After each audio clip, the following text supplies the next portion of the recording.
Assalamualaikum warahmatullahi wabarakatuh.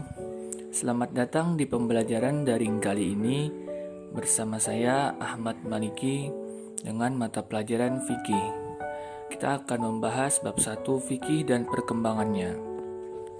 Sebelum memulai belajar, marilah sama-sama kita membacakan basmalah.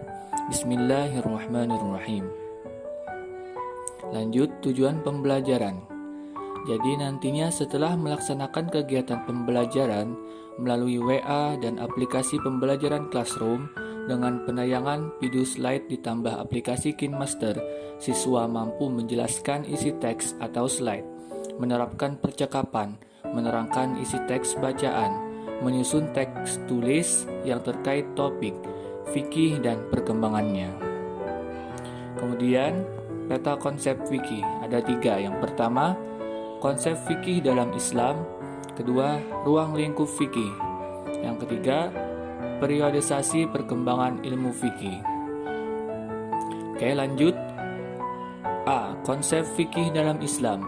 Kata fikih adalah bentukan dari kata fiqhun yang secara bahasa berarti fahmun amikun atau pemahaman yang mendalam, yang menghendaki pengerahan potensi akal. Ilmu fikih merupakan salah satu bidang keilmuan dalam syariah Islam yang secara khusus membahas persoalan hukum atau aturan yang terkait dengan berbagai aspek kehidupan manusia, baik menyangkut individu, masyarakat, maupun hubungan manusia dengan penciptanya. Definisi fikih secara istilah mengalami perkembangan dari masa ke masa, sehingga tidak pernah bisa ditemukan satu definisi yang tunggal. Nah, berikut ini definisi fikih secara istilah menurut Imam Syafi'i. Beliau mendefinisikan fikih sebagai ilmu atau pengetahuan mengenai hukum-hukum syariah yang berlandaskan kepada dalil-dalil yang terperinci. Pendefinisian Imam Syafi'i ini merupakan pendefinisian yang paling populer di kalangan para fuqaha. Lanjut, B. Ruang lingkup fikih. Ruang lingkup yang terdapat pada ilmu fikih adalah semua hukum yang berbentuk amaliyah untuk diamalkan oleh setiap mukallaf. Mukallaf artinya orang yang sudah dibebani atau diberi tanggung jawab melaksanakan ajaran syariat Islam dengan tanda-tanda seperti baligh, berakal, sadar, dan sudah masuk Islam. Hukum yang diatur dalam fikih Islam itu terdiri dari hukum wajib, sunnah, mubah, makruh, dan haram. Di samping itu ada pula dalam bentuk yang lain seperti sah, batal, benar, dan sebagainya. Objek pembicaraan ilmu fikih adalah hukum yang bertalian dengan perbuatan orang-orang mukallaf, yakni orang yang telah akil balik dan mempunyai hak dan kewajiban. Adapun ruang lingkupnya seperti telah disebutkan di muka, meliputi: pertama, hukum yang bertalian dengan hubungan manusia dengan Khalik-Nya atau Allah Subhanahu wa Ta'ala. Hukum-hukum itu bertalian dengan hukum-hukum ibadah.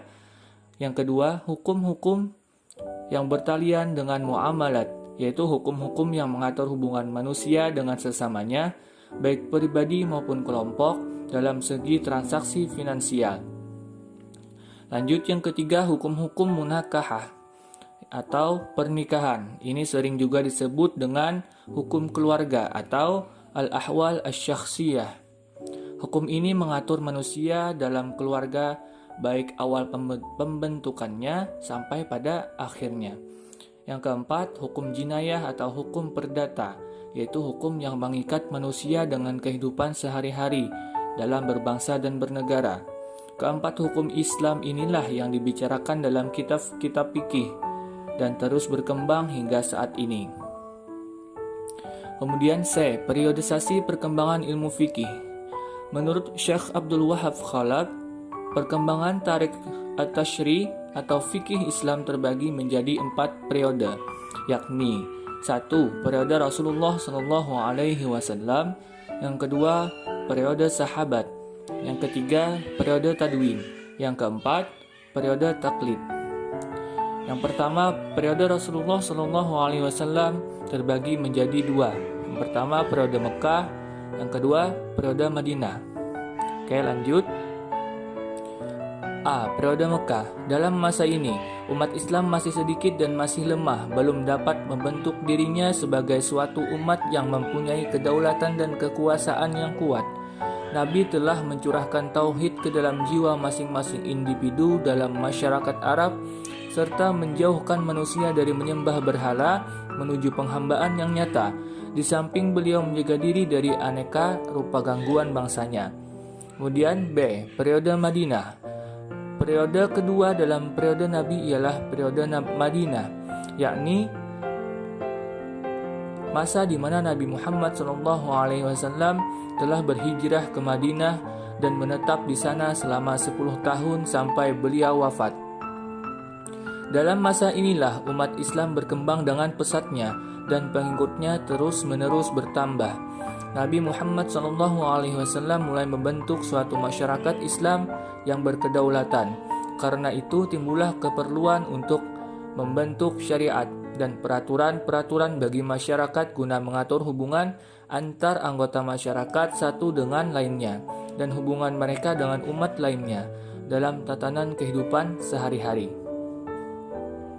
Yang kedua, periode sahabat. Periode kedua ini berkembang pada masa wafatnya Nabi Muhammad SAW dan berakhir sejak Muawiyah bin Abi Sufyan menjabat sebagai khalifah pada tahun 41 Hijriah. Pada periode ini, hiduplah sahabat-sahabat Nabi terkemuka yang mengibarkan bendera dakwah Islam. Di periode sahabat ini, kaum muslimin telah memiliki rujukan hukum syariat yang sempurna berupa: pertama, Al-Quran; dua, Al-Hadis; ketiga, Al-Ijma'; dan keempat, Al-Qiyas. Selain itu, para sahabat memberikan fatwa-fatwa dalam berbagai masalah terhadap kejadian-kejadian yang tidak ada nas yang jelas mengenai masalah itu, yang kemudian menjadi dasar ijtihad. Yang ketiga, periode Tadwin. Pada masa ini, lahir para tokoh Islam dalam istimbat dan perundang-undangan Islam. Pada masa ini disebut masa keemasan Islam yang ditandai dengan berkembangnya ilmu pengetahuan, yang pengaruhnya dapat dirasakan hingga sekarang. Pada masa ini muncul pula mazhab-mazhab fikih yang banyak mempengaruhi perkembangan hukum Islam, di antaranya A. Imam Abu Hanifah. Beliau adalah Nu'man bin Thabit bin Zuta bin Mahan At-Taimi, atau lebih dikenal dengan nama Abu Hanifah, seorang mujahid dan pendiri mazhab Hanafi, lahir di Kufah, Irak pada tahun 80 Hijriah atau 699 Masehi dan meninggal di Baghdad, Irak pada tahun 150 Hijriah atau 767 Masehi. B.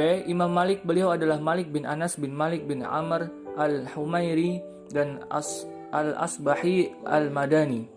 Lahir di Madinah pada tahun 714 Masehi atau 93 Hijriah dan wafat pada tahun 800 Masehi atau 179 Hijriah.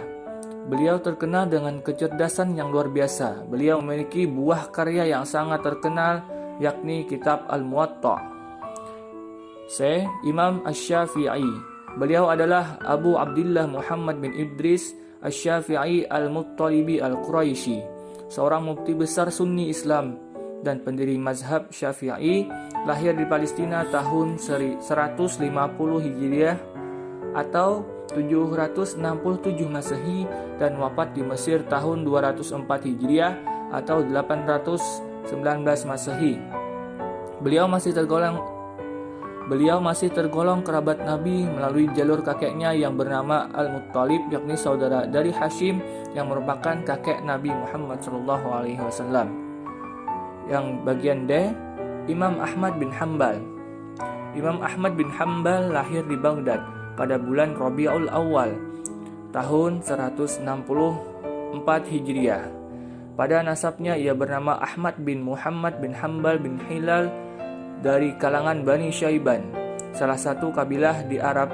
Nama Ahmad bin Hanbal ini dinisbatkan atau disandarkan pada kakeknya, sebagaimana dicatat Az-Zahabi dalam kitab Syiar A'lam An-Nubala. Ayahnya adalah seorang pimpinan militer di Khurasan.